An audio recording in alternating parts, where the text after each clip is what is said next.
movies at last. Looks like it, Aunt Mattie. Huh. What, Dad? Hello, son. Well, daughter, how was the moving picture tonight? Lovely. Mice, that's what it was. Just a lot of mice. There wasn't anybody killed in the whole thing. Oh, well, then I'll stick to these. These don't talk. And that big cluck Norman Maine was in the picture tonight. Never does anything but kiss a lot of girls.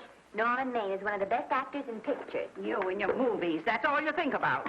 You shouldn't be allowed to go to them at all if you're asking me. Too bad I was so busy in the kitchen. I didn't hear anybody asking you. Hello, Granny. Hello, darling. But of course, no one ever listens to me. I do if they're within 10 miles of you. Gadding around picture shows. House all cluttered up with movie magazines. And the other day, I caught her talking to a horse with a Swedish accent. Sis. We're only young once, you know. Ah, Hollywood. You'd better be getting yourself a good husband and stop mooning about Hollywood. You know what she wants to do? She wants to go to Hollywood. I've known it all along. I've seen her making faces in the mirror and talking to herself. That's what comes of your movies. Why, what would you do if you did go to Hollywood? I'd be an actress. I would, I tell you. I've always known I could. Guys, wouldn't it be wonderful to have a movie star in the family? Oh, Miss Blodgett, may I have your autograph? You may not know it, darling, but you're practically on your way to bed. Oh, Miss Blodgett, you're my favorite actress. Won't you tell me the secret of your success? Oh, let me alone. I asked her, what's come over you? I'll tell you what's come over her. She's just a silly little girl whose head has been turned by the movies. And the sooner she forgets the whole thing, the better off she'll be. Why will I be better off? What's wrong with wanting to get out and make something of myself? What do you do that's so much better? Just because you're satisfied to sit here all your life, you think you can laugh at me. Well, someday you won't laugh at me. I'm going out and have a real life. I'm going to be somebody. Now, if it was spring, I'd say give her a good dose of sulfur and molasses.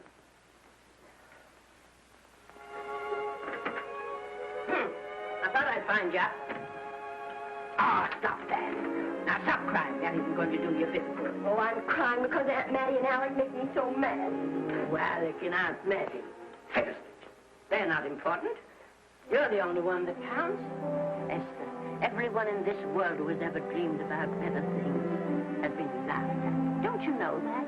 Oh, I suppose I do, but... But there's a difference between dreaming and doing. The dreamers just sit around and moon about how wonderful it would be if only things were different.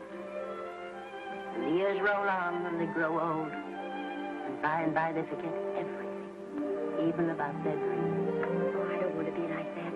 I want to be somebody. Oh, yes. You want to be somebody. But you want it to be easy. Oh, you modern girls, give me a pain. When I wanted something better, I came across those plains in a prairie schooner with your grandfather. Oh, everyone laughed at us. They did at all the other pioneers. They said this country would never be anything but a wilderness. We didn't believe that. We were going to make a new country. Besides, we wanted to see our dreams come true. Oh, Granny, it must have been wonderful. It was wonderful. But don't you think for one single minute that it was easy, Esther Blodgett? We burned in summer and we froze in winter. But we kept right on going and we didn't complain because we were doing what we wanted to do. Can you understand that? Yes, I can. Could you do it? Could you do it even if it broke your heart? Because remember, Esther, for every dream of yours you may come true, you'll pay the price in heartbreak. Oh, I know what I'm talking about. You may not believe it, but I was a young girl once. And a very pretty young girl. A lot prettier than you are. And I was in love with your grandfather. And when some Indian devil put a bullet through him, that is as if it had gone right straight through my heart, too. And I remembered all he taught me. And I went right on. I buried him out there in that wilderness with my own hands. And I went right on that same day. And I kept right on going, even when your mother was born. Oh, Granny, I want to make it worthwhile.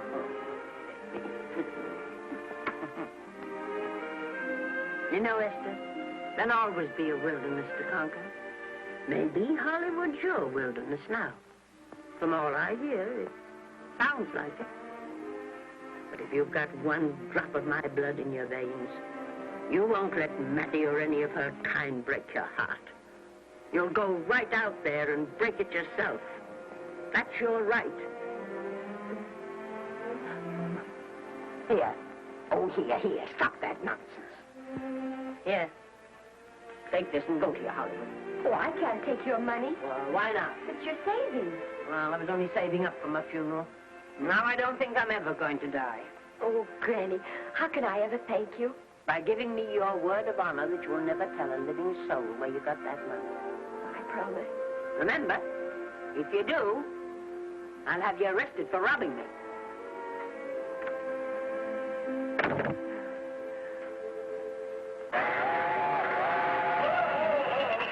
Here we are.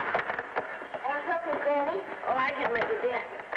Oh, thanks. Oh, I kissed Dad goodbye. Just a little kiss. He didn't even wake up. I bet you didn't try that on your Aunt Mattie. Oh, Aunt Mattie. Think of her face when you tell her. I am thinking about it. I've waited for that chance for 30 years. Here she is, girl. Oh, thank you, cousin.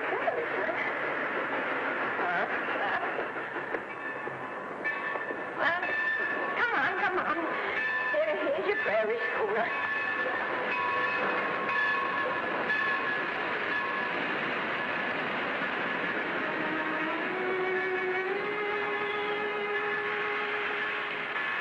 All aboard. Oh, Granny. Go on. Goodbye, Granny. Goodbye. I'll be waiting for you in those movie pictures. Don't tell Mattie. You know, my eyes are not as good as they used to be, but my ears are all right. So you remember, talk up good and loud. All aboard. Bye. Bye. Bye, Granny. Bye.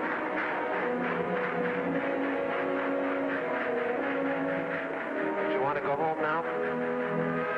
I don't want to, but I will.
Good afternoon. Day, week, or month? Well, it's a little hard to say. You see, I'm going into the movies. Well, you better take it for a week. It'll break your jump to Beverly Hills. Are all the studios really near here? All except Gaumont British. I suppose the best way to get a job is to go straight to the studios, isn't it? Mm-hmm. I haven't any illusions, you know. I'm perfectly willing to begin with a little bit of a part, or even as an extra. $6, please, in advance. Oh.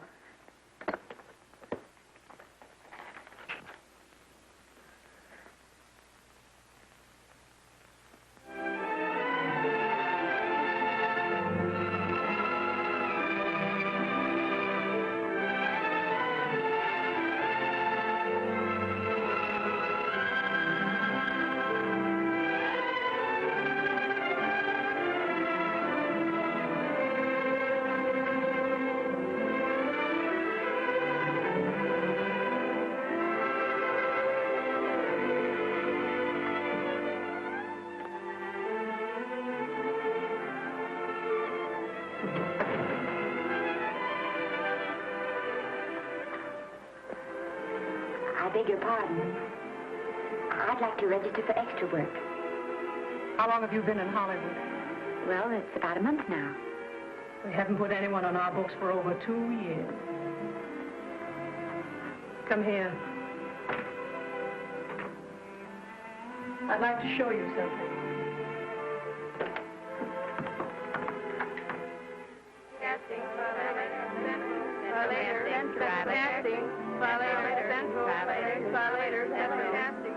Every time you see one of those little lights flash, it's somebody asking for a job.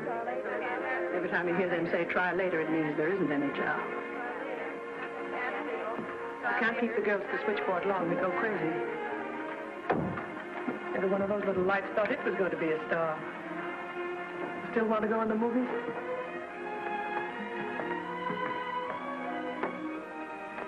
You know what your chances are? 1 in 100,000.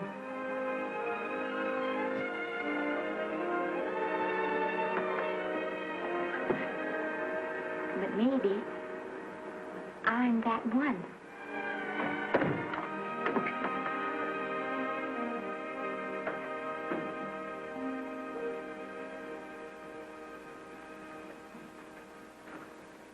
Any phone calls for me, Mr. Randall? Oh, no. Jesse Lasky and Sammy Goldwyn must be writing letters instead. How's the luck today? There wasn't any. Maybe you don't go at it in the right way. Now, take Danny McGuire here. He knows the ropes. Don't you, Danny? Sure, I've had him around my neck for years.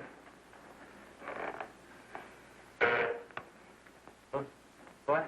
Oh, Miss Blodgett. Danny McGuire, our new tenant. How do you do? Mr. McGuire is a big director. Oh, are you really? Oh, could you possibly use me in a picture, Mr. McGuire? Of course, I haven't had much experience, but I don't think that really matters if you're willing. And I Now, really listen, feel that... lady. In the first place, I'm not a director. I'm an assistant director. In the second place, if I had any jobs to give away, I'd confer one on myself. And in the third place, you should have stayed back home in the first place.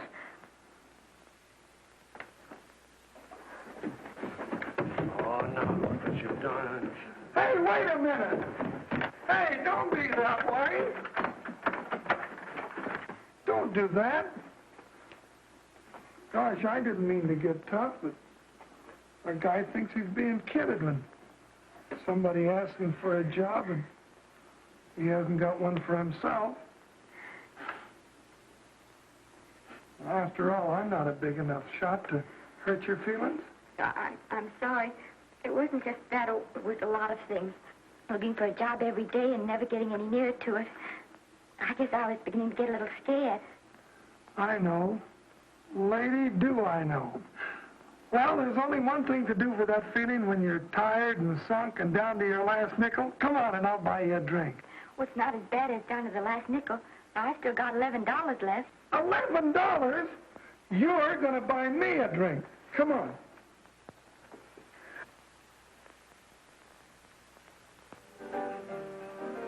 That's right, George. There's nothing like a little rum to take away that milk flavor.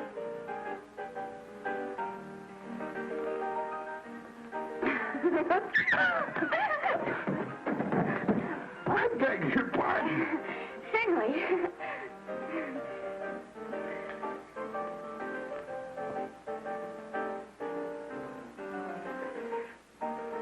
sign my contract, the first thing I'm going to do is see that you direct every picture I'm in. That's my pal.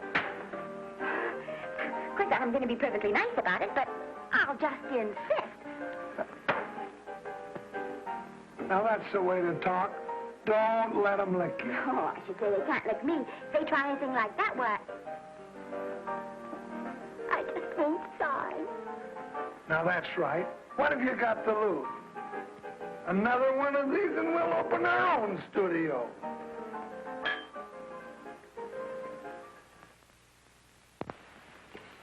Bill rendered $24. Past due. Remit without further delay. Me.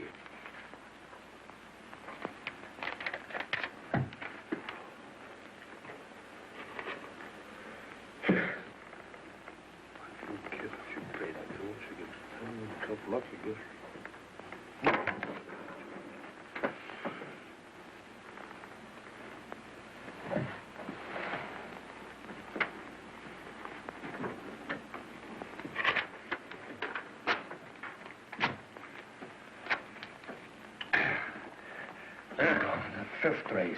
Fifth race. Tri-cap. Who's racing tri-cap?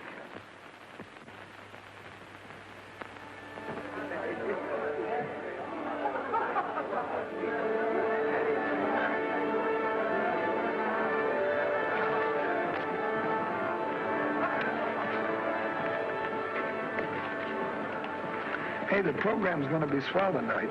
Now, you take this fella Beethoven. I'm a pushover for him. And Chopin, well, he's not so dusty either. But I kind of wish that once in a while they'd play something you could sort of go out whistling, you know, like Blood on the Saddle, Blood on. Well, there's a tune. Hey, why don't you throw your hat in the air or something, can't you? This is a celebration. My job starts tomorrow. I know it does, and I think it's swell, Danny. Gee, I wish you were in on it, too. But, oh, no, it would have to be a war picture. One of those big novelty numbers, a war picture without any beautiful women at the front.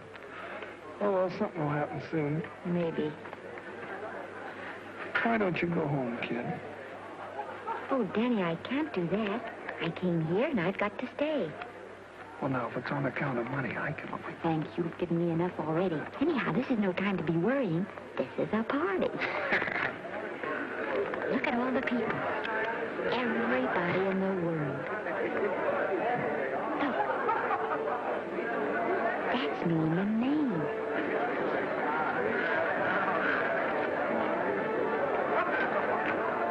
And he seems to have had that one extra cocktail.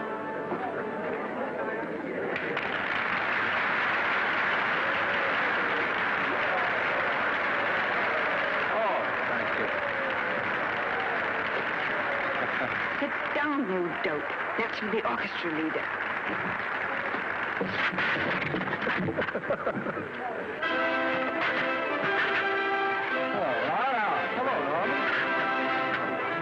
Mr. Maine. Mr. Maine, put your arm around Miss Regis. Arnold, this is the Hollywood Bowl. Oh, afraid of crowds.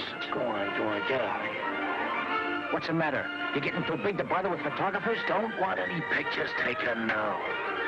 Oh, is that so? Well, supposing I take it anyway. Well, shove that brownie number 2 of yours down your throat. Thank you, Mr. Maine.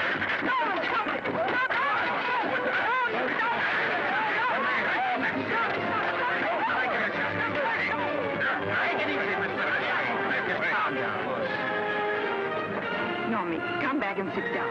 Everybody's laughing at you.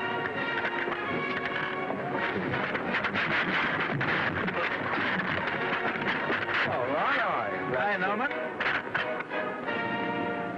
Is he always like that? Well, I suppose he has to sleep sometime. Oh, and he's so wonderful on the screen.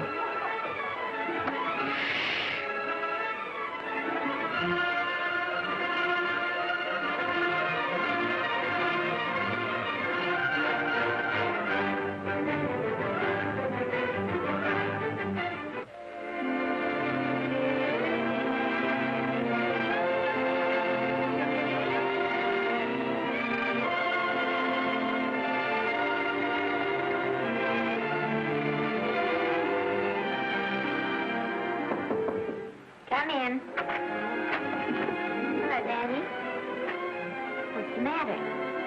Well, believe it or not, I got a job for you. Daddy, that's wonderful. When do I go to the studio? Well, you don't exactly go to the studio. Oh, it's on location. Well, it's not exactly on location. But of course, I haven't any makeup. Will you tell me what to get and sort of help me put it on? Well, you don't exactly need any makeup. You see, it's not really a picture job. It's being a waitress.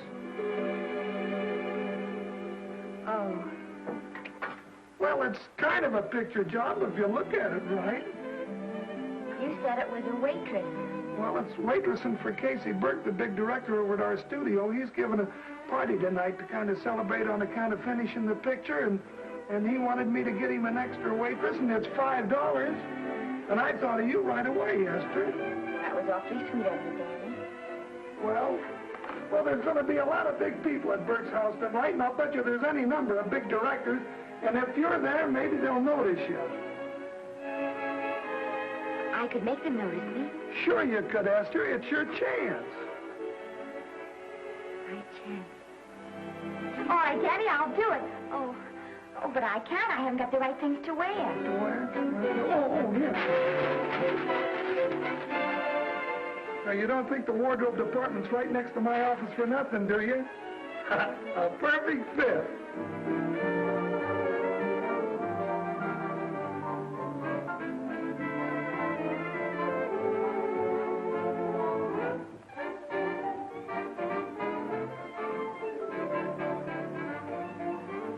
Did you get to the preview last night? I did.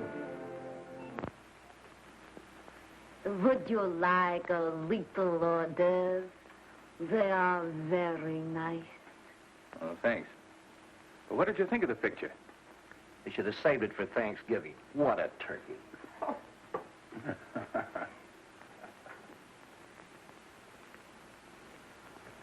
Will you have some hors d'oeuvre? You do like hors d'oeuvre, don't you? I don't think there's anything so enjoyable as hors d'oeuvre before supper, and these are rarely delightful.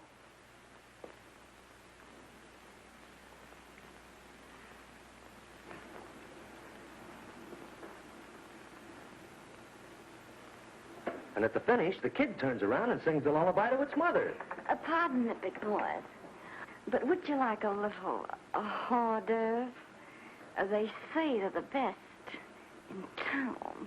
Don't tell me. I know. Mae West. That's a great twist. But where are you going to find a 2-month-old baby that can sing? Hello, Oliver. Oh, hello, Casey. You want to fire me now? Wait till you see the picture. I'm not a director anymore. I'm a male nurse. What's the matter with the picture? Guy by the name of Norman Maine. His work is beginning to interfere with his drinking. Oliver, don't tell me I'm to direct his next picture, too. Mm-hmm. You were my favorite producer. Now, wait a minute. You just go right on with your directing. I'll take care of these stars. I know how to handle them. I had a serious talk with Norman after that Hollywood Bowl occurrence, and you don't have to worry any more about his behavior. Excuse me, Mr. Niles. Mr. Libby of your publicity department is on the telephone. He says it's most important, sir. It's about Mr. Maine. Thank you. Oh, it's probably just some little thing. Of course, Oliver. I'll turn on the radio and see if they've called out the National Guard yet. Hello, Libby. What's the good word? Mr. Norman Maine, America's Prince Charming, was apprehended driving an ambulance down Wilshire Boulevard with a siren going full blast. He explained he was a tree surgeon on a maternity case. Well, will it be in the papers? No, it won't be in the papers. But that's a nice, expensive hobby of yours, keeping Mr. Maine's informal entertainments out of the public press. Oh, that's fine work, Libby. Try and see that no one gets to Norman. He's probably home sleeping it off. Oliver. Yeah. Why can't you forget those dopes at the studio for one night? Business, business all the time. I don't know what's going to become of you. Norman, why didn't you call for me? Well, by telling, why didn't I call for you? In case you've forgotten, I was supposed to come here with you. Oh, that's all right. I got here without any trouble. The only reason I don't slap your face. Yes, darling, I know. Hello, John. Oh, hello, man. What's the matter with Oliver? He looks as if he'd had bad news. Hello, Mary. What's the matter, old boy? Maybe I'm wrong. I guess I've been drinking too much lately. No, you ought to cut it down. It's bad stuff. Scotch and soda.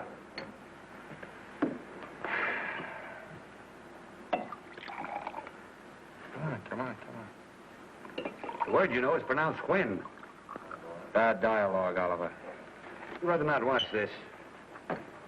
You know best. Soda.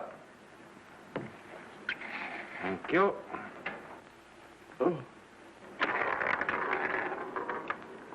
Go ahead and say it. I've got it coming to me. Don't make it tougher on me, Norman. I don't want to stand here and preach. But take a look at my side of it. I'm trying to make pictures with you. I know. Costs are going up, and the grosses are going down. No, it isn't that. I've made lots of money with you, and I can afford to take a loss. But I hate to see you going the way of so many others. Why don't you get Lloyd's to insure you against me? You can't get insurance against a man forgetting who he is. You're a great star, Norman, but there's nobody so big that he can afford to have people refuse to work with him. Who doesn't want to work with me? You... Quiet. Listen, I know plenty of people who do. Yes, and so do I. But your real friends can't stand seeing you start to fall apart. What do you mean by that?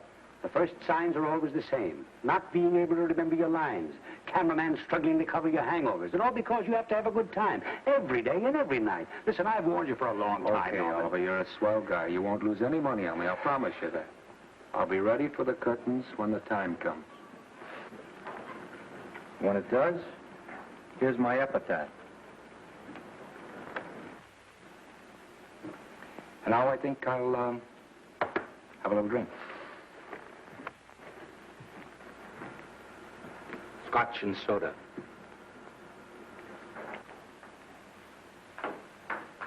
Scotch and soda.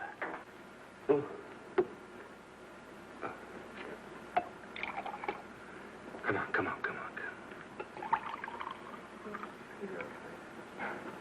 A little soda? Caviar? No, thanks. Yes, pardon me. Ah, lovely. No, I mean the caviar. Mm-hmm. No, don't go away. I'm starving. Really. Which would you take? Well, I don't know. You know? I don't know either. It's hard to choose. I think I'll take caviar. Mr. Maine doesn't care for any more. Do you know me? No. Well, Normie doesn't care for any more. I think I shall get very drunk indeed.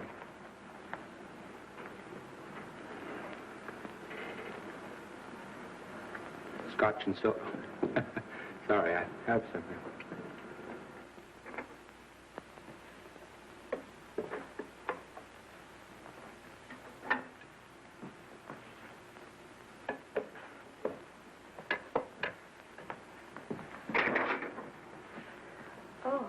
Mind if I help?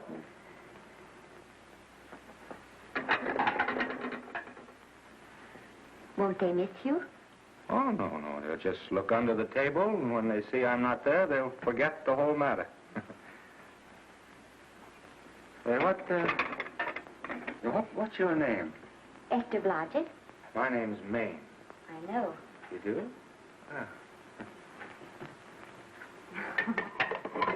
What's so funny? I was just thinking about all your fans and how surprised they'd be to see you here helping me put plates away. Oh, they don't know my finer side. They'd be pretty envious of me, meeting you this way in person. Oh, you do?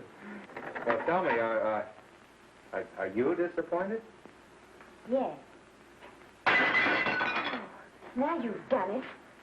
Oh, never mind that. That makes the room look lived in. Tell me, why are you disappointed? I was sitting behind you at the Hollywood Bowl the night you didn't want to be photographed. Yeah. I'm told I crept into many a heart that night. Oh, I can never explain this.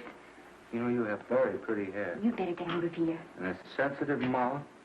And a charming little Precisely why are you here instead of with the rest of the guests? I'm just trying to be helpful. I see. Are you sure there's no other attraction? Well, it might be that my old mania for putting plates away is coming back on me. It's rather odd. I always know where I can find you if there's a pretty girl around. It's not only odd, it's embarrassing. You're being deliberately insulting, Norman. I put up with this for long enough. Dear, don't lose your temper. Remember, we must try to keep the voice low. I know you'll excuse us if we go on with our work.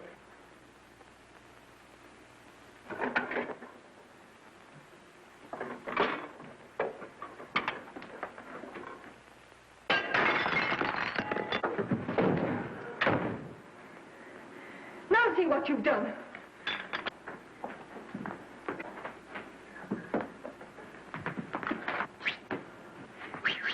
Come here. Help me up. Are you hurt? No more than usual. Come on, the wolves are on us. We gotta get out of here. Oh, I can't. The dishes aren't finished. Oh, yes, they are.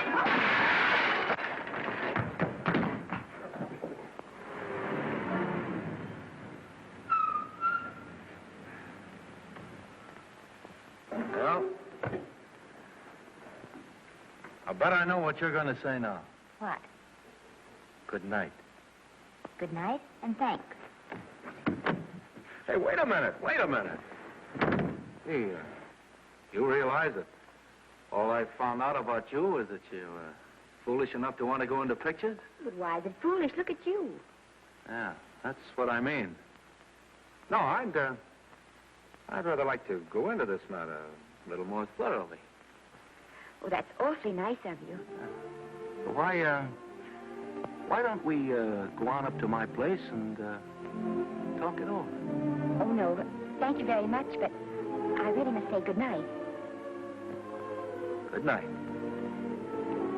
But you're not angry. No. I'm hungry. Well, why don't you go and get something to eat?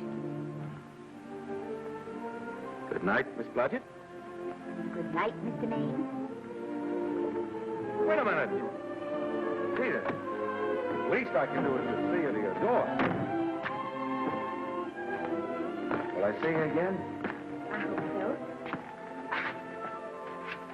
Has anyone ever told you that you're lovely?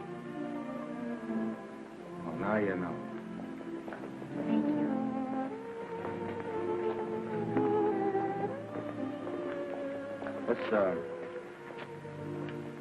It's hard to say, but I want to say it anyway. You know, on the screen, in private life, you know. But whatever I do, I still respect lovely things. And you're lovely. You understand? Yes, I think I do. And it isn't that bump on the head that's doing this. Well, I'm glad.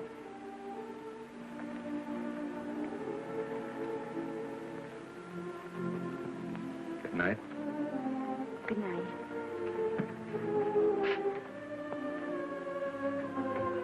Hey! You mind if I take just one more look?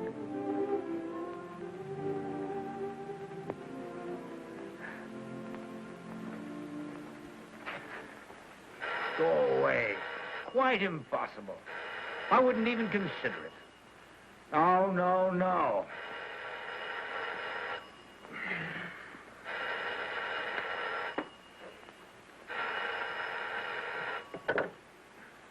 Hello? Who is it?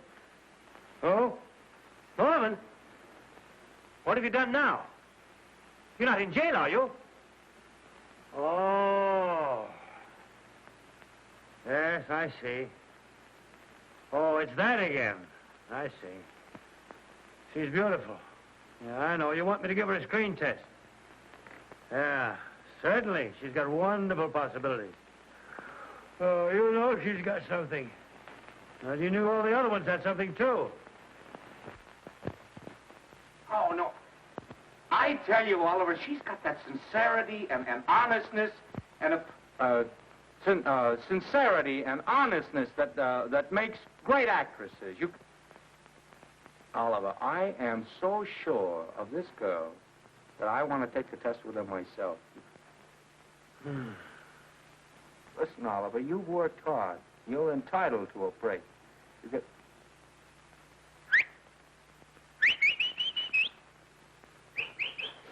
Yes, I heard you. Anything. Yes. Yeah. Oliver, look. You try to get a little sleep now, old man. Right. All right, boy. Good night. Now tell us.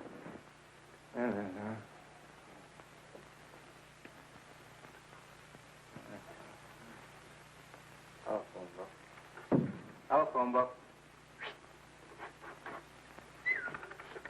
What is it? Telephone. Hey, Olive, telephone book.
Telephone. For me? Some drunk trying to be funny says he's Norman Maine. Oh, thanks. I'll be right down. And Miss Blodgett, would you give him a message for me? Tell him it's 3 o'clock in the morning!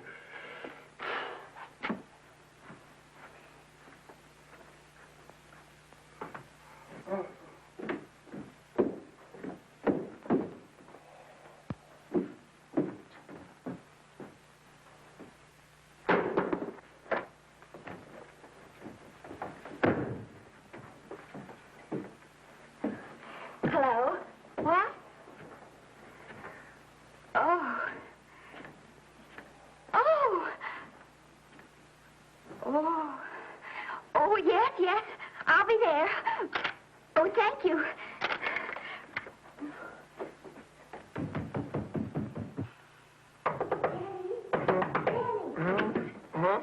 Daddy, what do you think? I'm going to take a test tomorrow, and Norman Main's helping me do it.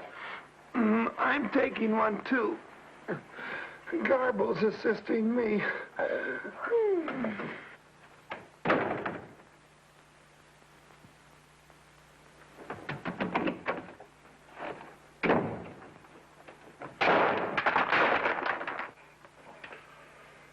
Oh.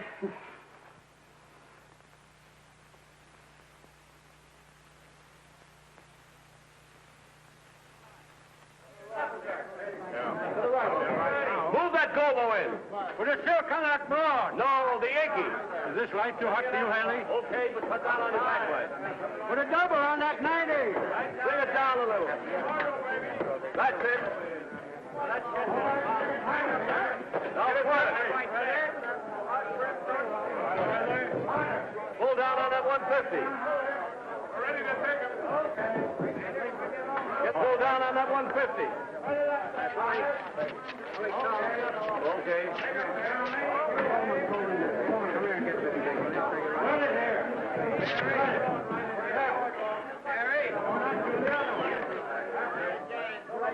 Bring me an apple box. Listen, gentlemen, please, if you don't mind. This is just a test. Ready, Mr. Burke? All ready, Mr. Burke. Ready, Mr. Burke. Ready now, Mr. Burke. All ready, Mr. Burke. Ready now, Mr. Burke. All ready, Mr. Burke. We're ready, Mr. Burke. All right, let's take it. Quiet! Quiet! Quiet! Quiet! Quiet! Ready, Norman? Yeah. You ready? ready, Miss, what's your name? You'll soon know your name, Esther. The whole world's going to know it. But I'm so scared. Maybe I better not try it today. Oh, come on. Now, don't be foolish. They all had to go through this. Harlow, Lombard, Myrna Loy, and now Esther Blodgett. All right. I'm ready. This is a take. Rolling. Quiet. Hey!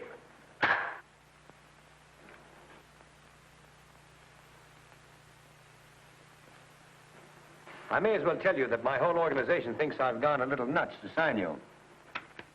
Well, maybe they're right. I've been nuts before. You see, all the experts seem to think that your type is a little mild for present-day taste. But I rather believe that tastes change, like eyebrows. And I think that also, like eyebrows, tastes are going back to the natural. You look like a nice girl.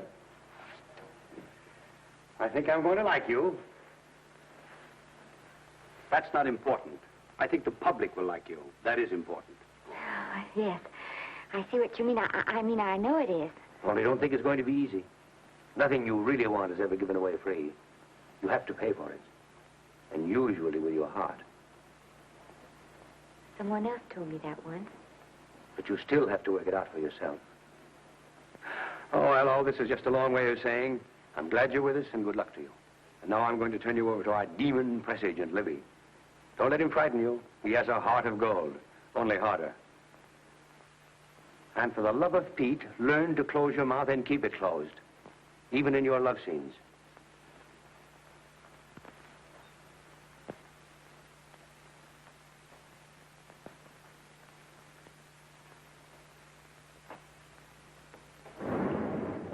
Are you a Russian?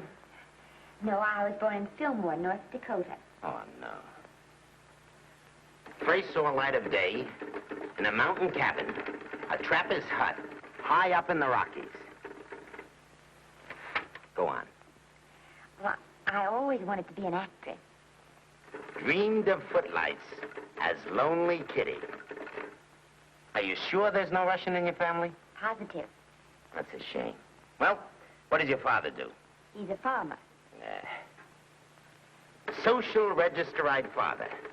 Fed up with hypocrisies of 400, sought wilderness for consolation. There, amidst the mountain flowers, he raised another blossom. His lovely little daughter. What's your name? Esther Victoria Blodgett.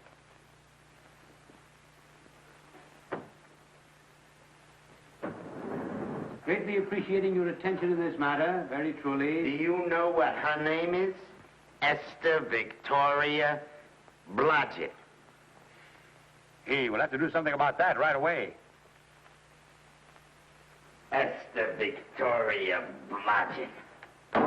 Well, that Blodgett's definitely out. Let's see, Esther Victoria, Vicky. How about Vicky? Oh, I think that's terribly cute. Let's see, Vicky. Vicky what? Vicky, pronounced Vicky. See, Esther, Bestus, Esther, Desta, Festa. Oh, that's very pretty. Jester, Hester, Desta, Lester. Vicky Lester. Oh, I like that. Say it. Vicky Lester. Say it again. Vicky Lester. Say it again. Vicky Lester. Say it. Vicky Lester. Say Vicky Lester. Vicky Lester. Vicky Lester. Vicky Lester. Vicky Lester. Flash. Oliver Niles Studio discovers new starlet, a Cinderella of the Rockies. Her name is Vicky Lester. Those who have peeked tell me she couldn't be more divoon. The face of an angel and such natural talents. Her voice is a symphony. Her very walk, they tell me, is enough to drive men mad. Not that way. Get the lead out of your feet. Lift them up.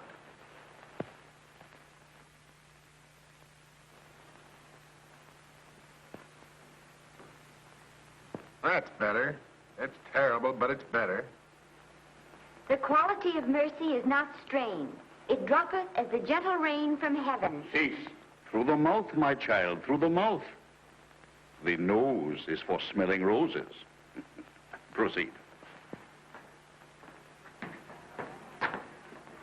Does she have to look surprised all the time?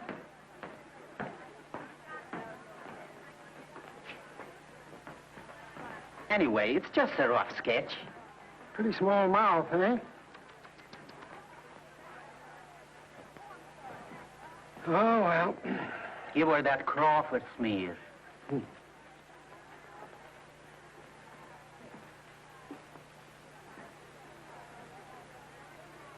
This'll give her that Dietrich. Yeah.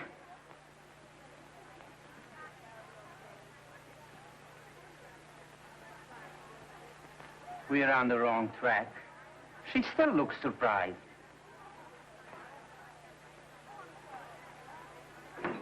Listen, dress people, we're shooting on the set this morning, not in the commissary. Now, come on, snap into it. Acme Trucking Company? No. Mr. Smith is not in.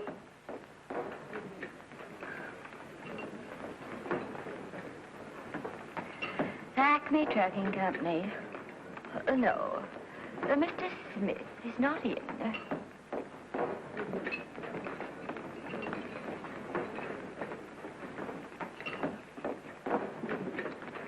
Good morning. What can I bring you, Mr. Maine? That just shows how long you've been here. Mabel, bless you. How soon are you and I going to be married, huh? I don't know. You'll have to ask my mother.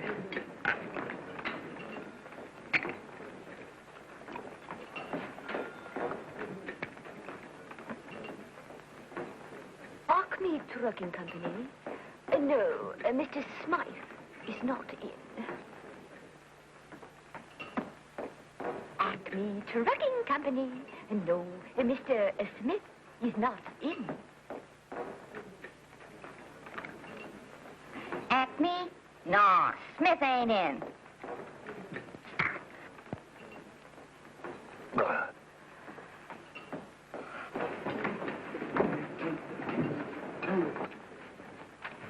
Acme Trucking Company? I'd like to speak to Mr. Smith, please. Mr. Smith is not... Oh, Norman. What's all this between you and Smith? I've got a part. It's only one line, but it's in the picture. It's ambition that made you break that date with me last night. Well, I had to be here so early this morning, and So did I. I had to stay up all night to make it. you started your picture, haven't you? No, we're still in the testing stage. You can't seem to get the right girl for the lead. Gee, you'd think with all the girls there are that... Yeah, no, but this one's got to be different. She's got to be little and cute and sweet, intelligent. It'll blow me down. What? Will close my tired old eyes. Well, what is it? Hold everything. Come on. Come on.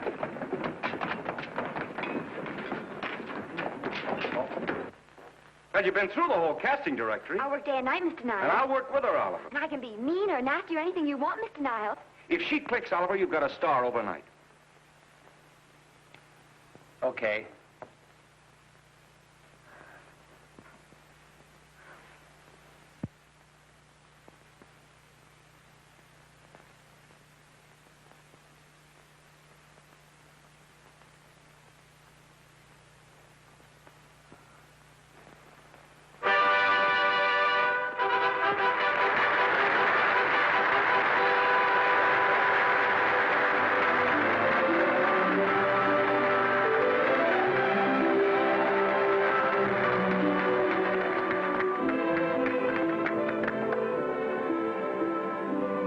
Wait till you hear them at the end of the picture.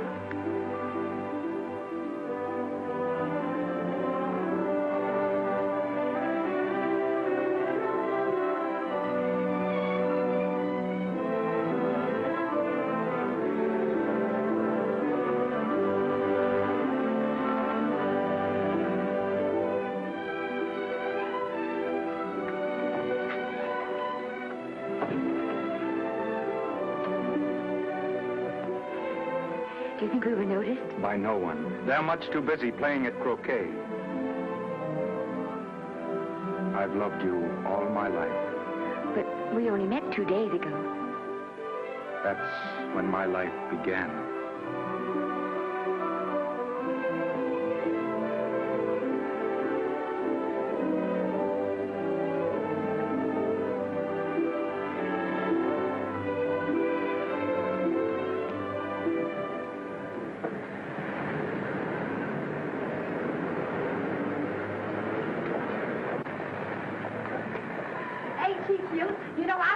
same type I am, don't you? I think she's sweet. Well, it's Vicki Lester's picture, all right.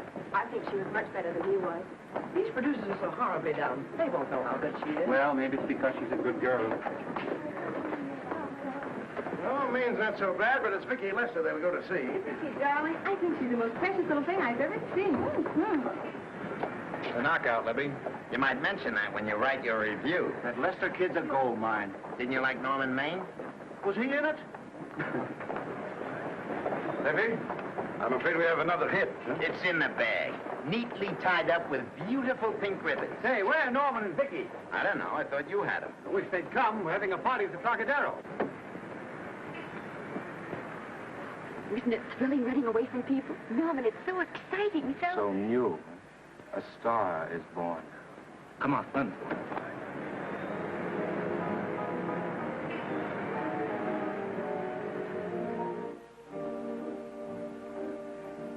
Wonderful, isn't it?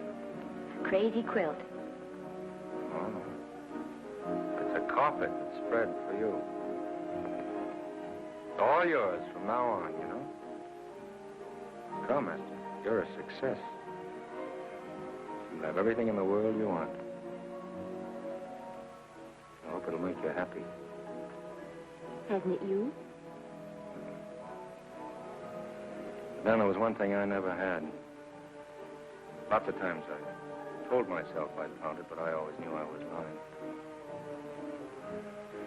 Still, I never stopped looking for it. Maybe it'll come. Well, I think it has come, Esther.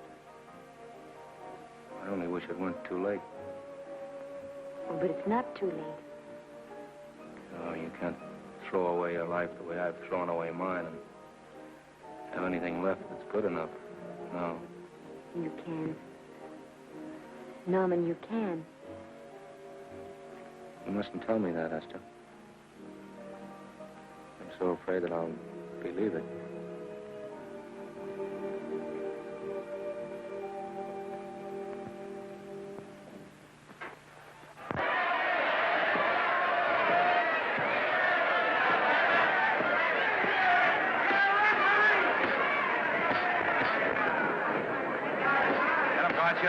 Shoot your right.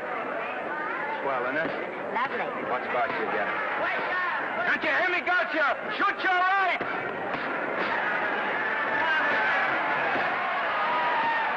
He's down! Gotcha got him! Gotcha got him! He did, didn't he? Yeah, but he'll be up, though. You like it? Sure I did. You like me? Sure I did. Ooh, that reminds me. Will you marry me? No, thank you. Come on, Gotcha, finish him. Why won't you marry him? Wasn't that dependable? Hey, shoot your right! Throw away your money? Break him up in there, break him up. Drink so much. Well, suppose I quit drinking. Yes? Come on, Gotcha, shoot the right in there, the right! Suppose I save my money. Yes? There he goes, let him have it! Suppose I became absolutely dependable on all occasions. Yes?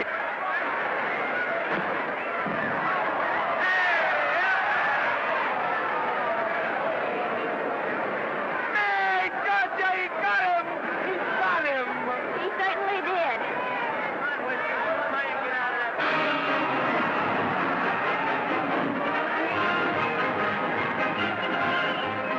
Gee, that's a beautiful fight. Norman, What there? would you do all that for me if I said I'd marry you? No, certainly not. I was just supposing. We're going to be married. Guess I didn't read that line right. I'll try it again. We are going to be married. Both of us. Yeah, to each other. What do you think of that? Well, when? Where? Well, we thought we'd elope in the conventional manner. What's the matter?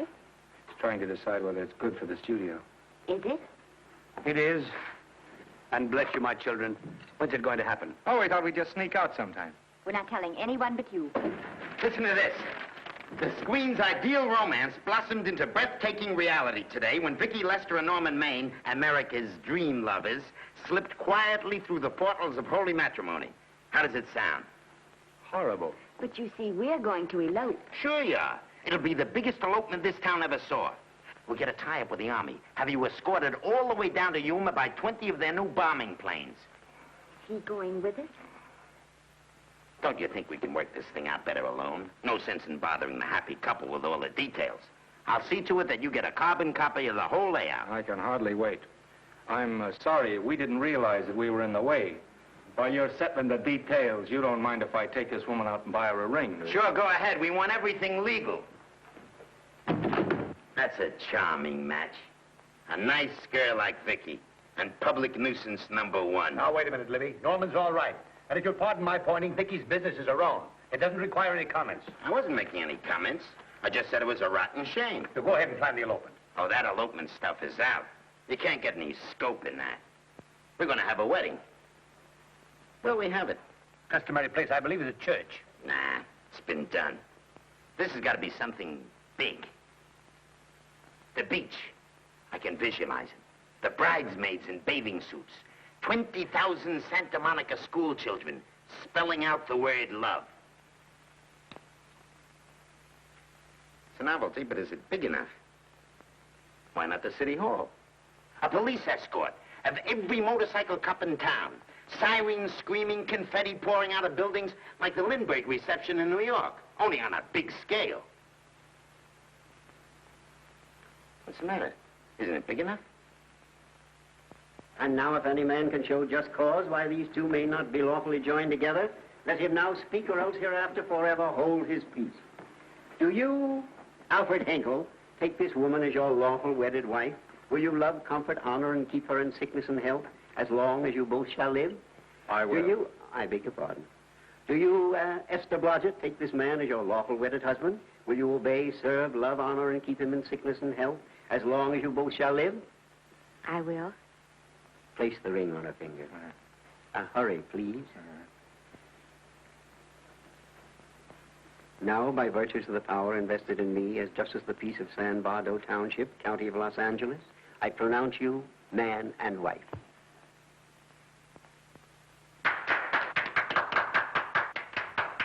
Quiet! And now I must exercise my prerogative of office. I hope you'll be very happy, Mrs. Hinkle. Thank you. Thank you, sir. Oh, Thank you Danny. very much. Now, if you'll please sign the license. Oh, yeah. You know, Mrs. Hinkle, I can't help but believe I've seen you somewhere before. Oh, really? Well, I believe this is the first time I've ever been in San Bardo. You know, your face is familiar, too, Really? Mr. Hinkle. There you are, sir. Thank you very much. Oh, Here's your thank you, receipt. sir. Thank you. Goodbye. Goodbye. See you again. Yes, goodbye. No, I don't. Somebody else, see. No. Yeah, I think you got by with it. But it was close. That JP was just beginning to remember where he'd seen it. Well, anyway, we got away from Libby. Hello, Toots. If you will be kind enough to glance between my shoulder blades, Mr. and Mrs. Henkel, you will find there a knife buried to the hilt. On the handle are your initials. Lovely to have seen you, Libby. Hold it, wait. hold it, Danny.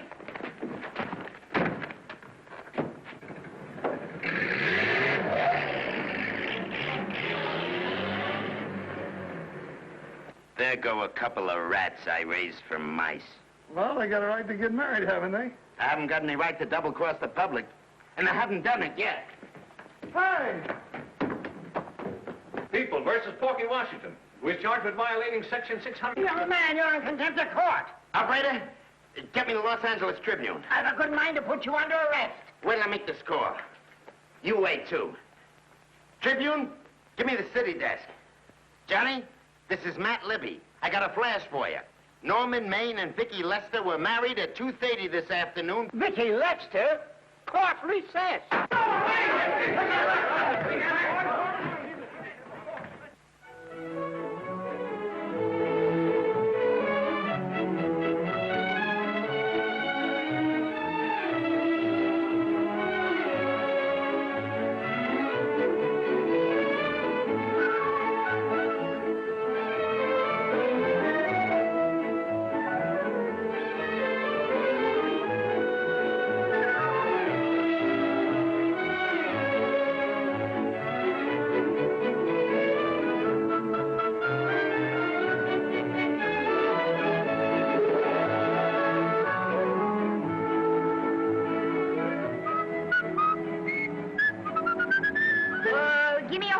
great big horse, a great big buckaroo, and let me wahoo, wahoo, wahoo!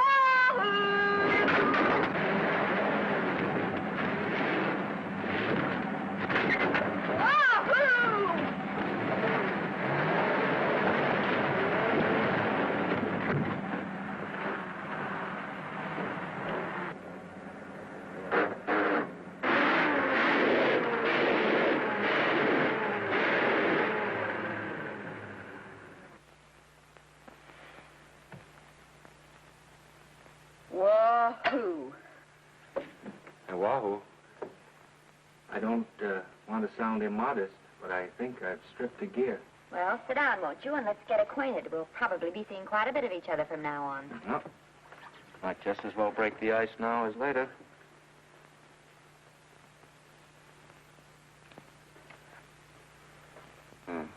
Now we're old friends. Hey, have I got time for a shower before dinner? Plenty, if you can find the shower. I never can remember where that thing is. Does it pull out or slide under? Here, I think I can find it. Nope, it's the linen closet. Here it is. Nice work. Oh, half the time those things are just luck.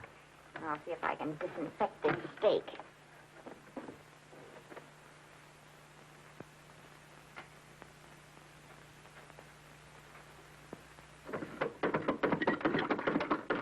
Yeah, Esther, there's no soap. Here. Thank you. Oh, and that's, Yes, dear? I'll need a washcloth, please. Oh. How you fix the cigarettes? You know I never smoke underwater. Well, what do I do to make this thing work? Pull that gadget at the top and pray for rain. Well, I can't reach it. I can't get my hands up. If you've gone in there with your arms down, you'll never get your bath. Unless you're a contortionist. Yeah, well, I'm not a contortionist, and don't throw that up to me now. You knew it when you married me. Will you close this door, please?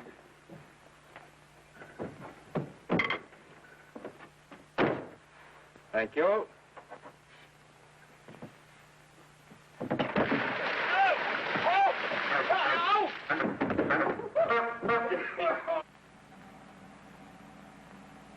Norman! Norman, here comes the car. You got it? Huh? Here, quick! Quick what? Quick, go out and stop them and ask for help. Oh, I'll catch cold. Oh, you'll get warm again. Yeah, don't you? They'll recognize me. Now, if you keep your face down, go on. There may not be another car for a week. What? Howdy, partner. Howdy. Stuck? Yeah, how'd you guess it? Can you get us some help? Well, I reckon not. You know, it's a long way to town. We're pretty busy down at the place. Well, I got to get out of here. I've got my wife with me. Don't she like the country? No, and then we're short of food. There's a lot of game in them woods. You know, well, my wife can't shoot. Well, you're sure up against it. Sorry I can't do anything for you. Well, wait, listen, I'll be frank with you. I'm Norman Maine. Who? Norman Maine. Well, my name is Judd Baker. Glad to have met you. Well, so long. Hey, wait a minute. Listen, you don't... So you're Norman Maine.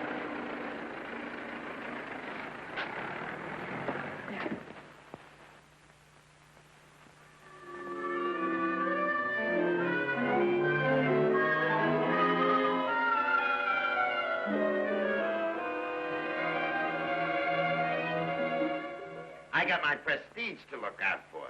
I'm supposed to be the best publicity man in the racket. And they laugh themselves sick when I even try to get a decent mention of Maine. Yes, I know how sensitive you are, Libby, and I don't like to see your feelings hurt. Thanks, boss. Now, Vicky, there's a dish for free space. But if Maine swam across the Pacific, the papers would keep it a secret. Well, the exhibitors don't like him, the critics don't like him, the public don't like him, and I don't like him. Who likes him?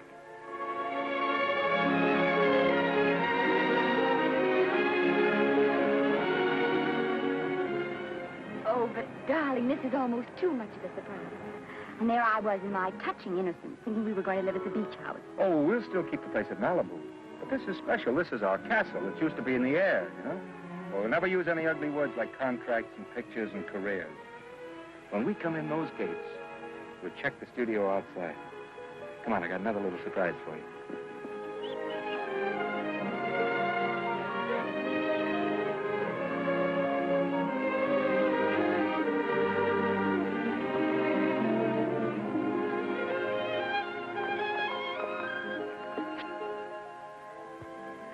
Oh, Norman, it's lovely.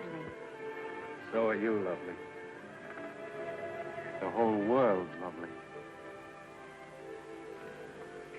Hey, hold it!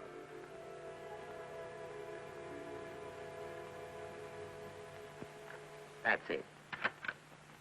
Caption, their honeymoon never ends.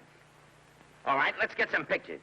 Now, if the bride will sit here and the groom stand behind her, we'll have something unique. Now let's go after something different. You sit down and she'll stand up. Pretty radical, isn't it? Yeah, but in a nice way. Okay, Otto, fire. Caption, their honeymoon begins anew. Ah, the producer. Caption, their honeymoon ceases abruptly. Hello, Oliver, glad to see you. No, I'm glad you're back. Thank you. Vicky, how well you're looking. Hello, Oliver. Am I interrupting? Yes, thank you. Just want a couple more pictures. That's enough of both of them. What they're asking for is exclusives of Miss Lester. Alone. Oh, I see. Well, come on, Oliver, let you and me get exclusive. See you later, Vicky. Well, don't worry, Otto. My camera smashing days are over. They ain't your only days that are over. Oh, hold that, Miss Lester. Gorgeous. Well, Oliver, how's the dividend situation? Very pleasant. I think we'll show $2 million on the next quarter. Oh, smart move of mine to sell my stock, eh? Oh, well, when you need money, you need it. Well, some people save up for just such an event. You know, there's bound to be a rainy day occasionally. Yeah, but as a citizen of California, I've always refused to admit that. Yes, I know, but still it does rain. Well, anyway, you can thank me for some of those dividends of yours. Mm-hmm. Oh, can't you?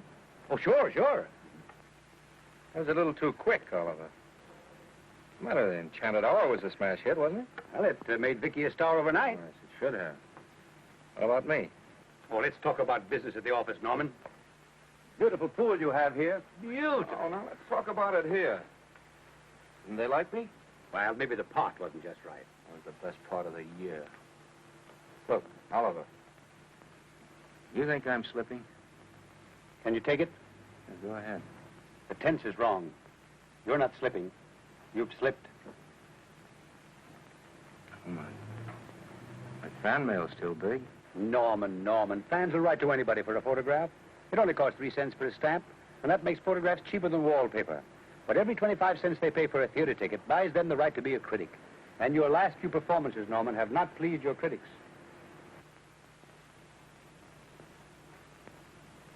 You remember I told you I'd be ready for the curtains when the time came? Here it is. Let's call off the contract, no hard feelings. We're not quitting, either of us. There's no explaining these things. We've all seen how the public turns. Maybe we can turn them back. I've got a swell script lined up for you. About Esther. If you think that I'm going to get in her way... Well, as a matter of fact, as it happens, there's no part in this story for her. I'd more or less planned to star her in a picture of her own, with that young Pemberton opposite her. He's coming along nicely. Good for young Pemberton. All right, Oliver. We'll make a try at it. Let's hope it's not too late.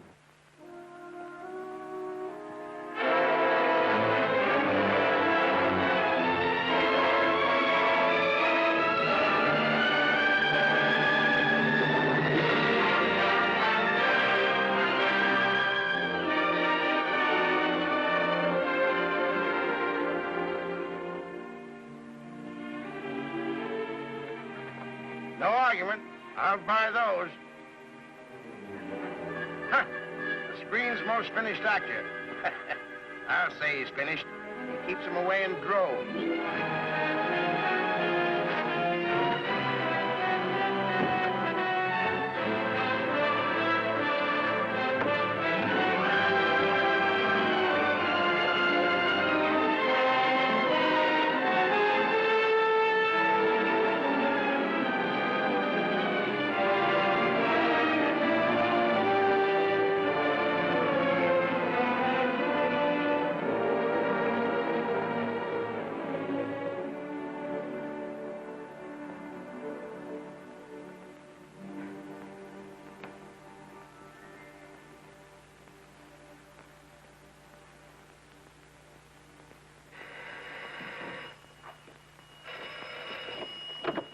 Hello? No, Miss Lester isn't home as yet. No, I'm not the butler. But I can take a message just as well as he can, honest. Oh, is that you, Norman? Swell. Listen, Norman, this is Artie Carver. Hiya, kid. Swell. Say, I hear you're through with Oliver Niles. Is that on the level? Please, Artie, I'm not news anymore. Forget it. Say, what kind of a settlement did you make on your contract?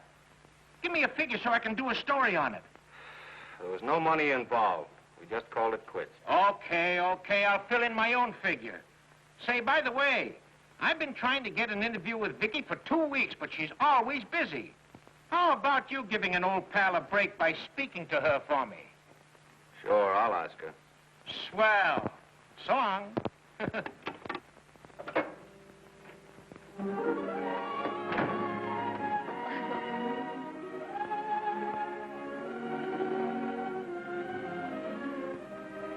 I didn't mean to be late, darling, but Casey wanted... All right.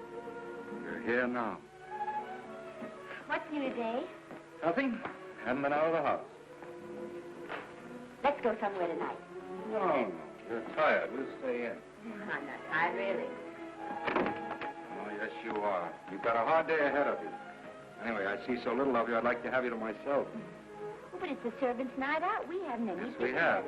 I fixed a little snack with my own lily white hands. I'm learning to cook in my spare time. Then I think I'll marry you. I get it. You want to make an honest cook of me, huh? Comes in on wheels in this joint.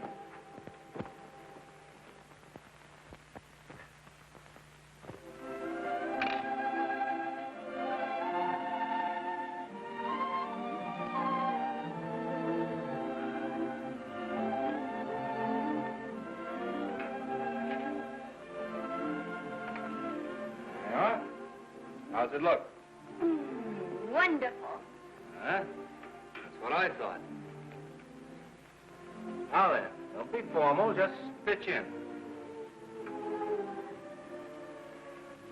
Yeah?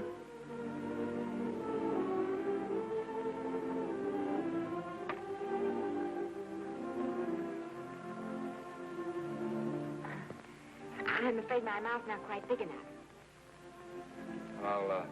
I'll measure it next time and make them to size. A little hard to lift, too. In fact, I think I'll take those measurements right now.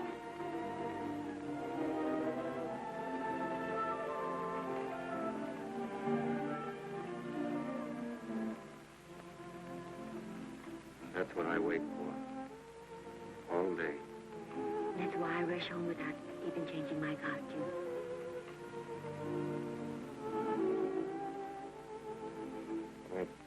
We're forgetting that we're hungry. Would you like a sandwich? Thank you. I still have a little work on this one.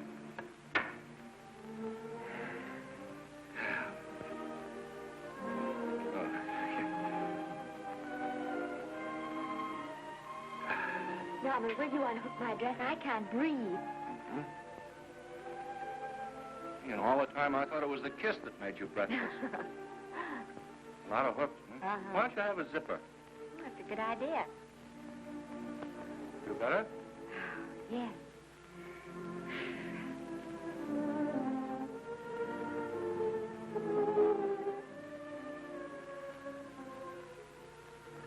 Don't look now, but I think that guy on your left is in love with you.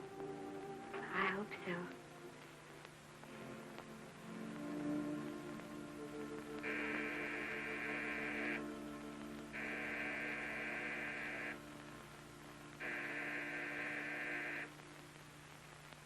It's the doorbell. Is it? Maybe they'll go away. Oh, I never do at a time like this. Come here. Just a minute, dear. I'll be right back.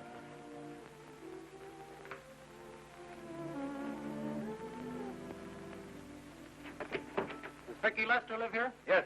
I got a package for her. I'll sign for it. Well, who are you? I'm her husband. Oh, sure. I'm right here, Mr. Lester.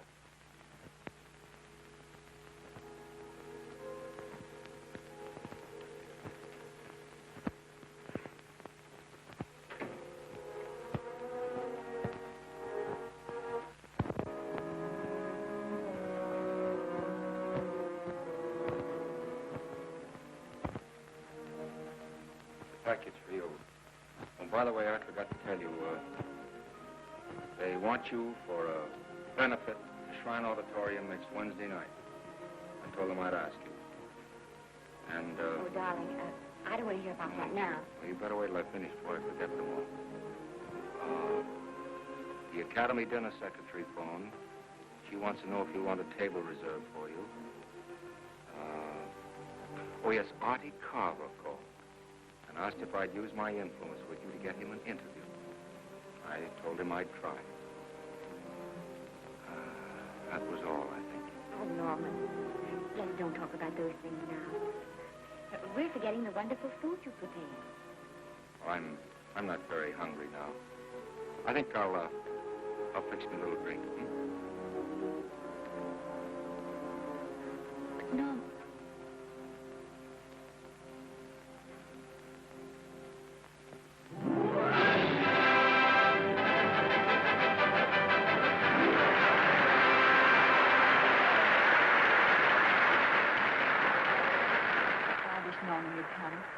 Stop worrying. And think how nice that statuette's going to look on your mantelpiece. Do you suppose anything's happened to him? But of course not. He's just been held up in traffic. You think about that statuette. And now we arrive at the climax of the annual dinner of the Academy of Motion Picture Arts and Sciences, the highest award within our power to bestow. We have already applauded with our hearts as well as our hands, while awards are being given those gentlemen who during the past year have rendered distinguished service to the motion picture industry. We now pay honor to the ladies, or rather to one lady. We offer to her the Academy Award for the finest performance of the past year. She has already had the world's acclaim, but this is the tribute of her fellow workers, the men and women of this industry.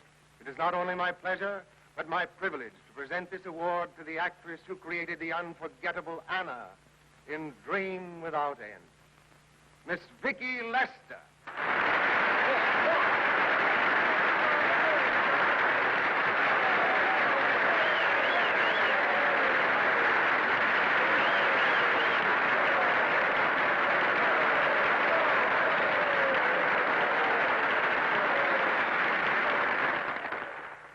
What more can we say, Miss Lester? This says it all for us.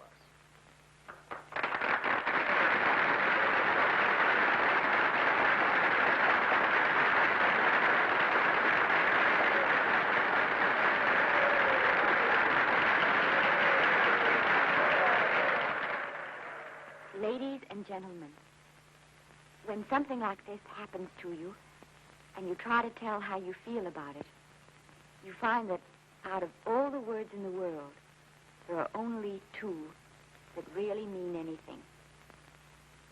Thank you. All I can do is to say them to you from my heart. All I can do is to keep on saying them.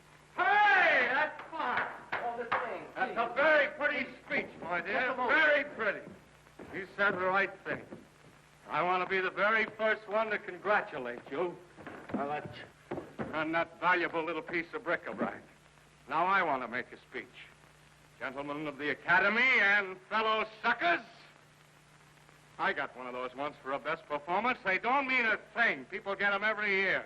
What I want's a special award, something nobody else can get. I want a statue for the worst performance of the year. In fact, I want 3 statues for the 3 worst performances of the year, because I've earned them. And every single one of you that saw those last masterpieces of mine knows that I've earned them. Libby, start the music. What I'm here to find out is, do I get them or do I get them? Now answer yes or no.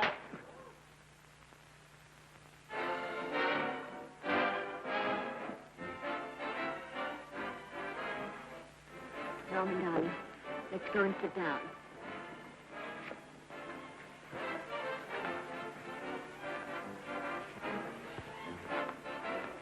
Come on, Norman, sit to that. That's for you, Norm.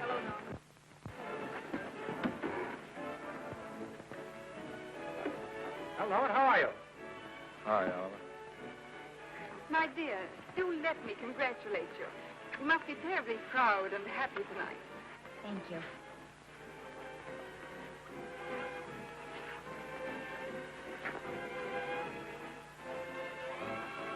Somebody give me a drink.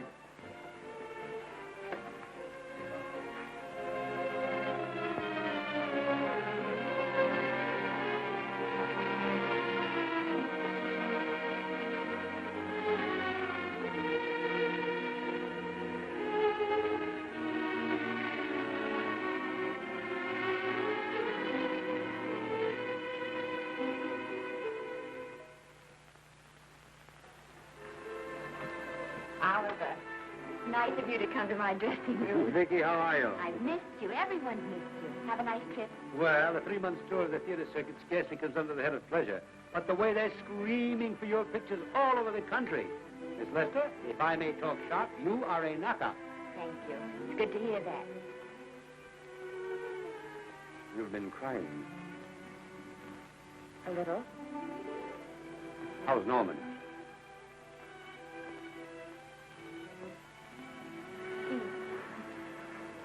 Well, he's trying awfully hard, Oliver. Letting Norman leave this studio was the hardest thing I ever did. There was nothing else I could do. I know. Has he been... Is he all right? He's gone to a sanitarium.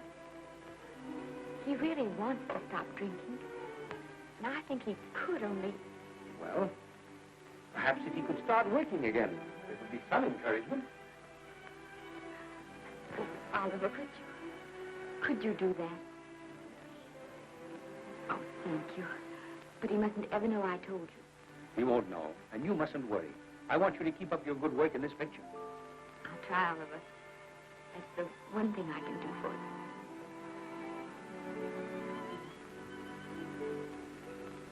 you. If you'll just sit here, Mr. Niles, I'll have Mr. Maine brought down. Thank you.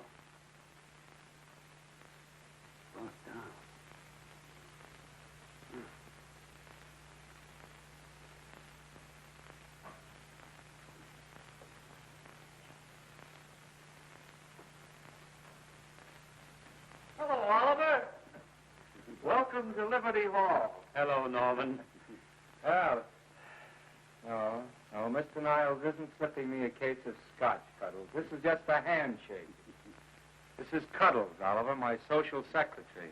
We go everywhere together. How are you feeling, Norman? Fine. Getting along remarkably well, Cuddles tells me. He says you ought to see some of the boys. Let's sit down. Yeah. Cuddles, we really don't need you. Touching, isn't it? Can't bear to have me out of his sight. Are you comfortable here, Norman? Comfortable. It's positively luxurious. They even have iron bars in the windows to keep out the draft. How much longer are you going to be here? Oh, well, I'm really cured now. I'm just staying on for an extra week or two to get in good shape, you know. After all, there's no particular hurry to return to the cameras. That's what I wanted to talk to you about. I've got a script with a fine part for you in it. Oliver, that's great. That's great. Who plays opposite me? Well, it is not exactly the lead. Young Pemberton's doing that. But I tell you frankly, I consider your part better than the lead. Oh, I see. It's better than the lead. Well, of course, it isn't terribly long. But it's one of those parts that makes an impression on you. They'll be thinking about you all through the picture. Mm-hmm. Well, the thing is, Oliver, I'm pretty well set at another studio. I'm not at liberty at the moment to tell you which one. You know yourself how those things are. Of course. But it's a big picture. It's one of the biggest of the year. Mm-hmm. And the part. Every actor in Hollywood would give his teeth to play. Well, that's fine, Norman. Naturally, that will tie you up for a while. But we won't get to this picture for some time. And perhaps, if you want to consider it for later on, well, we'll be... I'll tell you, Oliver, you'd better not count on it.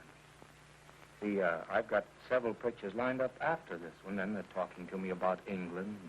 You know, they're doing some very interesting things over there, you know. Mm-hmm. Hey.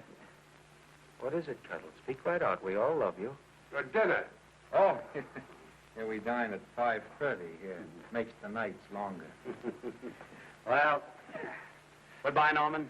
I'm glad to see you getting along so well. Be out in no time. I'll have to introduce myself all over to a lot of people. They won't know me when I'm not drinking. Goodbye. Goodbye, Norman. Thanks for dropping in. Well, Cuddles? Alone at last, eh?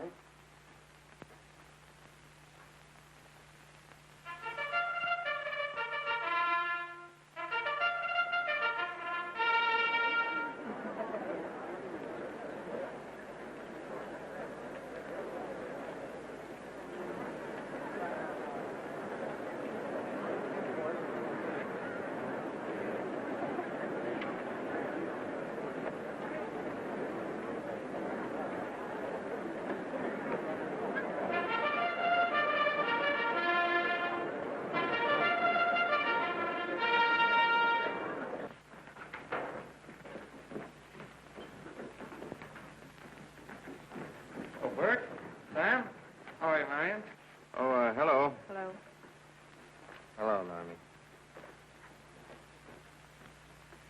Glad to see you. How I hate to run into these has-beens. They give me the creeps. Me too. He was good while he had it. And he had it quite a while. Hello? Hello, Mr. Maine. I haven't seen you in a long time. Oh, I've been resting. Ginger ale, please. Ginger ale and what? Ginger ale and ginger ale. A new leaf? A whole new book. Thank you. Scotch straight. Hello, Libby. Why, it's Mr. America of yesteryear. Do they let you wander about now without a keeper? Oh, sure. I'm a trustee now. Didn't expect to find you at Santa Anita. What do they do with the actors while you're away? Oh, they cut them into slices and fry them with eggs.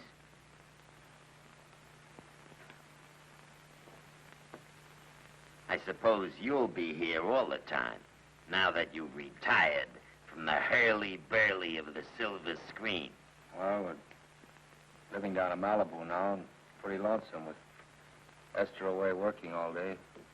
Well, I wouldn't squawk about that if I were you. It's nice to have somebody in the family making a living. Oh, wait a minute, Louis. I don't want to forget that we're friends. Friends, my eye.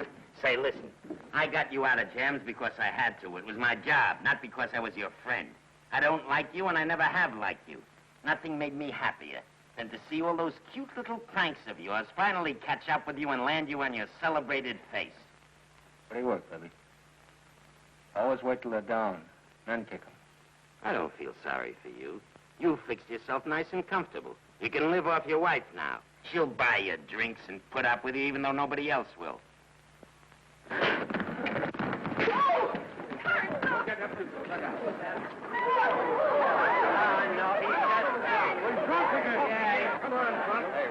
a minute. Come on outside for you, wise guy. I'm Norman Maine. Oh, that's not my fault. Oh, don't bother to toss him out. He's harmless. All right, Mr. Libby, if you say so. Sure, let him go. What can he do? He can't fight any better than he can act. Norman Maine. Oh, he's drunk again. Why, he's been drunk for years.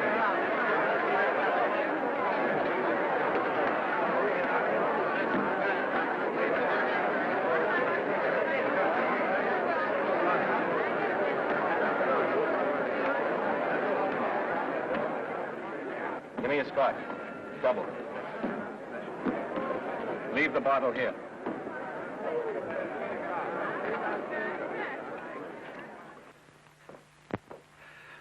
Vicky, you'll be ill. Why don't you try to get a little sleep? But he's been gone 4 days. 4 days and not a word.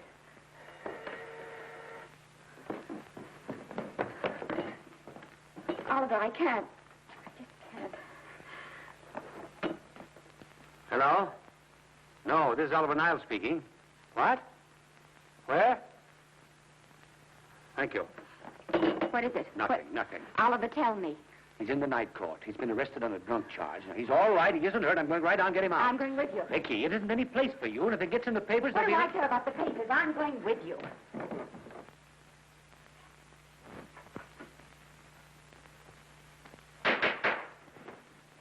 Division 30, Municipal Court, County Los Angeles, now in session. The Honorable Judge J. Parrish presiding.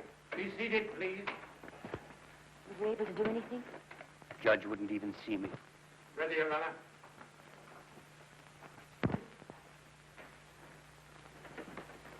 I want to advise you that you're entitled to be represented by counsel, to be confronted by the witnesses that may testify against you, to compel witnesses to attend on your behalf to a public and speedy trial by the court or by a jury, and the right to be admitted to bail.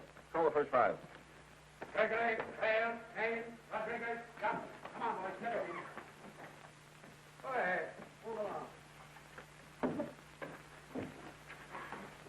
William Gregory. Plain drunk, picked up at 5th in town. Asleep in the gutter. 14 similar offenses in the past 6 months. Still at it, Gregory. How do you plead? I don't feel so bad. I didn't ask you how you feel. I asked you how you plead. Guilty, I guess. When did you get out the last time? Just before Christmas. Well, I'm sorry you'll have to miss New Year's. You'll be out in time for Washington's birthday in 60 days. Milton Rails. Plain drunk, picked up on Brooklyn Avenue, given treatment at receiving hospital, then removed to jail. How old are you, Rails? 17, sir. Did you take a good look at those men in the cell with you last night? Yes, sir. And have you taken a good look at yourself this morning? No, sir. Well, I suggest that you do. $5 or 2 days. Sentence suspended. Oh, Judge. Alfred Henkel, more commonly known as Norman Maine. Drunk and disorderly. Cracked car into tree at Sunset and Coronado. Evidently been drinking for days. Resisted arrest and injured one of the arresting officers. How do you plead? Guilty. You're Norman Maine, the actor, aren't you? You've come pretty low, haven't you? There isn't a man here who's had the advantages you've had. Look what you've done with them. You're nothing but an irresponsible drunk, driving about the streets with the power to inflict death or injury on innocent people. I think we'd better deny you that power for a while. 90 days in the city jail. Please wait.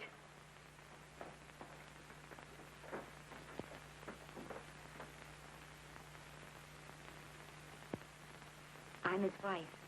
Yes, I recognize you, Miss Lester. Please, Judge. I promise you this won't happen again. I'll be responsible for him. If you just won't send him there. You realize that this man, when drunk, is obviously a menace to public safety? And you realize, too, Miss Lester, the responsibility you'll be assuming to this court and to the Commonwealth. I do. Sentence suspended. Prisoner remanded to custody of wife. Thank you. You can get him at the jail entrance, madam. Jose Rodriguez. Plain drunk, picked up at 1st and Main. Second offense. How do you plead? I think I'm guilty, Your Honor. 60 days.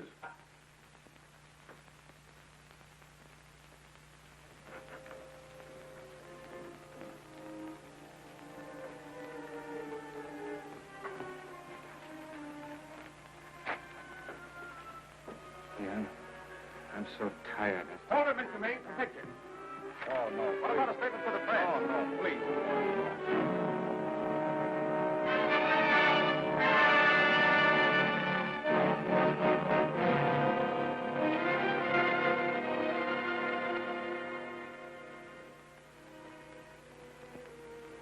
Still asleep.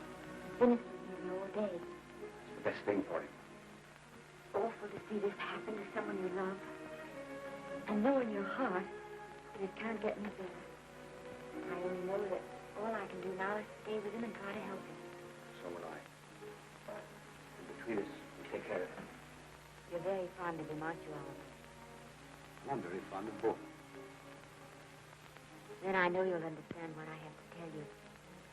And after what happened last night, I think you already know what it is. I can't do any more pictures. I'm going away for good with Norman. You can't do that, Ricky. You're the very thing of your success. And you've worked so hard to achieve it. That's what's been wrong. And I've thought it all out. Maybe if I hadn't been away from him so much last night and what went before, it wouldn't have happened. And I know it's too late to think about that now, but it may not be too late to go away with him and start over somewhere. It's your life you're giving up, Vicky. so I can try to give Norman back his. Can you honestly tell me I'm wrong to do it? No, Vicky. I cannot honestly tell you that. Then there'll be no more Vicky Lester.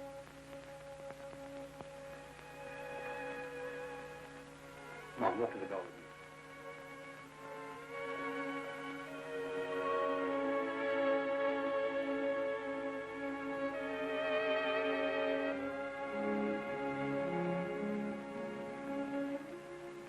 Goodbye, Vicky Lester. You were a grand girl. Good luck, Mrs. Norman Maine.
Darling,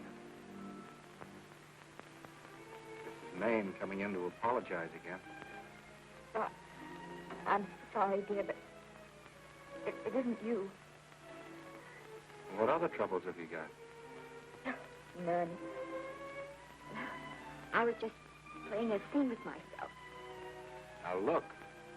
I'm just coming out of the jitters, and you're just going into them. This is a swell household. Isn't it? I'll tell you what we'll do. I'll promise to brace up if you'll go on the wagon. I guess I have been drinking too much. You know what I'm going to do? I'm going to be an athlete. You mean with great big muscles and everything? Well, roughly speaking. Going to join the YMCA? It costs too much. I'm going wading out in our front yard. No. Sure. Would you like me to go with you? Sure, if you'd like to. No, Miss, I don't think I will. It might spoil this beautiful, natural wave. Yeah, I guess that's right. But, darling, look, could you have a hot toddy, some hot soup for me when I come back? Some hot soup? And I'll make some of those nice sandwiches. No, Miss, do you have to?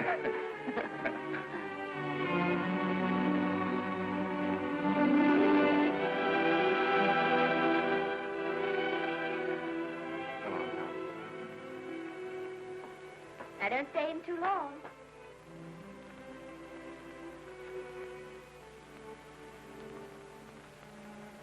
Hey! Mind if I take just one more look?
first drink of water he had in 20 years.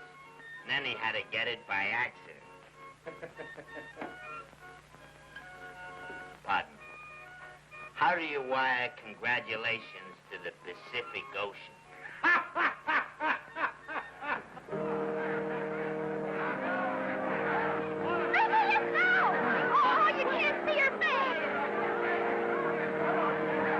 Hello, Vicky.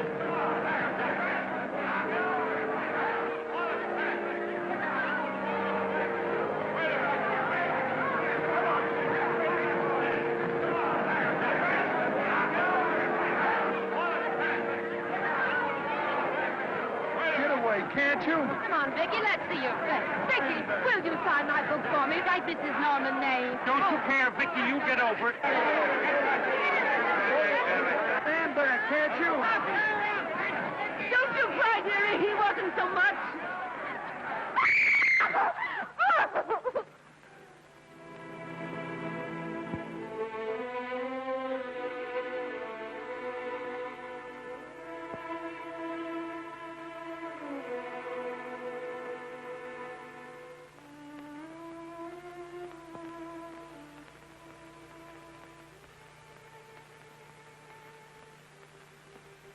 Do you mind if I take one more look?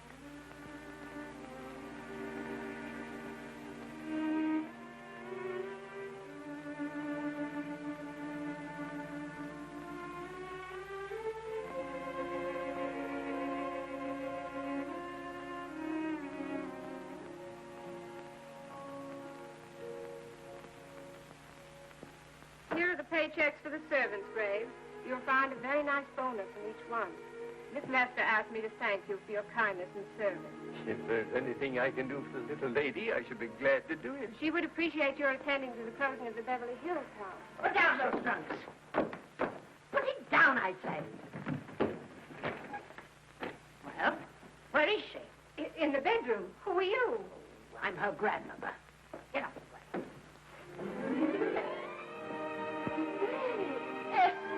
Granny, darling. Oh, I'm so glad to see you. What made you come? Oh, I know when I'm needed. Now get out of here. Go on. Get out of here, all of you. I want to talk to my granddaughter alone. I came just as quickly as I could. But I'm going home. I sent you a wire yesterday.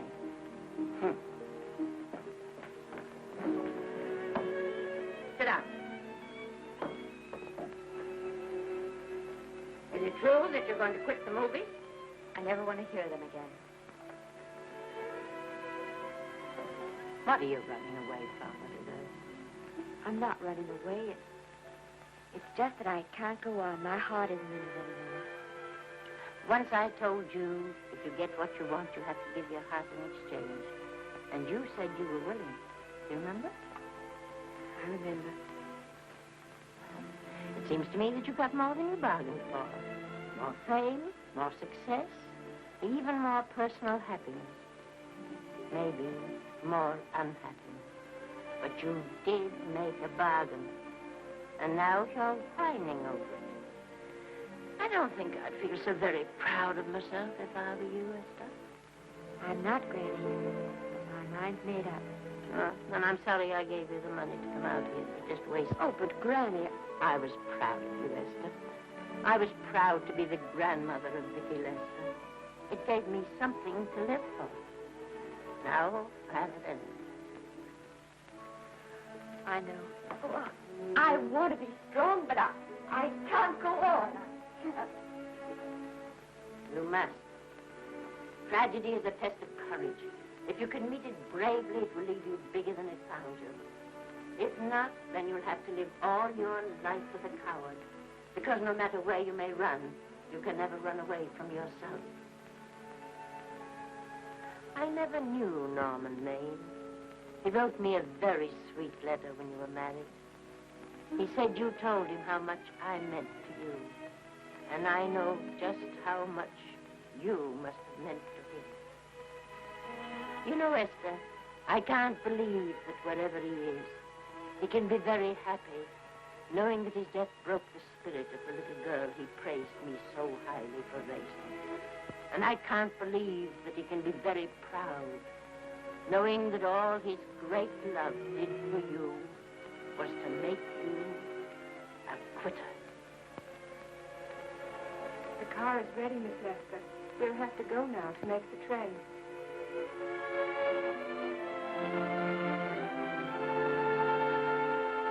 Put the car back in the garage.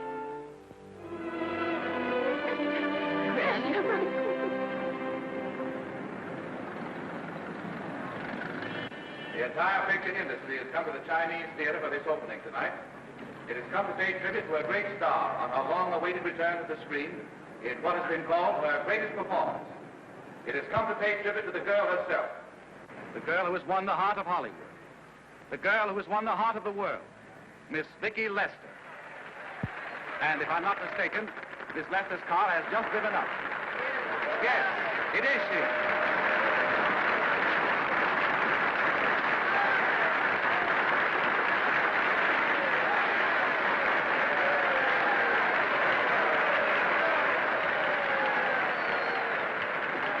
I hope this doesn't scare you too much. I scare very slowly, young man. 6 mile, folks, please.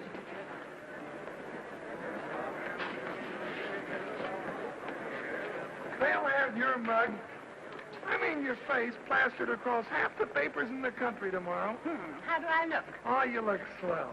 You're a liar, but I like you. And here's Miss Lester's grandmother. Won't you say a few words to the radio audience, please? Say something, Letty. You know, we've got a thing like that back home where they all listen in on, but we call it a party line. Won't you say something, please? They're listening. Maybe some of you people listening in dream about coming to Hollywood. And maybe some of you get pretty discouraged. Well, when you do, you just think about me. It took me over 60 years to get here, but here I am, and here I mean to stay. Thank you very much.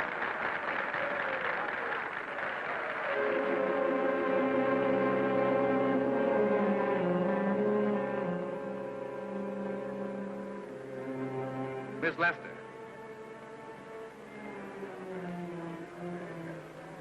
This microphone is on an international hookup. Throughout the world, your fans are hoping that you'll say a few words to them.